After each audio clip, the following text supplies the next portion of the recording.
ከፍተኛ ጥያቄ አለን እኛ በጣም ብዙ ጥያቄ ማለት ነው።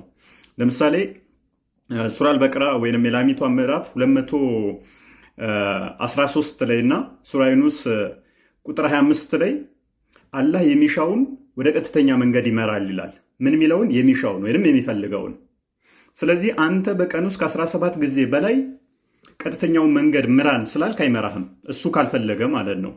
ይሄ ለምን ሆነ ካላችሁ ደግሞ በሱራ 7 179 ላይ ከጋኔንም ከሰዎችም ብዙዎችን ለገሃነም ፈጠርን ይላል። ስለዚህ አላህ የፈጠረው አብዛኛውን ከጋኔንና ከሰዎች ለገሃነም ነው። ስለዚህ የሱ ወደ ቀና መንገድም እንዲመራህ የሱ ፍላጎት ነው።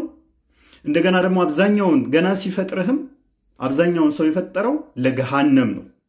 ያንተ አስተዋጽኦ ምንም የለውም ማለት ነው። ስለዚህ የአላህ ፍቃዱ ምንድን ነው? ሰዎችን አብዛኞችን ገሃነም ማስገባት ነው።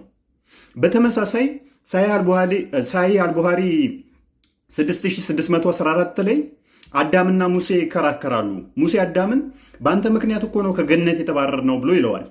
አዳምን ቢል ጥሩ ነው እዚህ ላይ እኔ ከመፈጠሬ 40 ዓመት በፊት አላህ ወስኖ በጻፈብኝ እንዴት ትወቅሰኛለህ ይለዋል።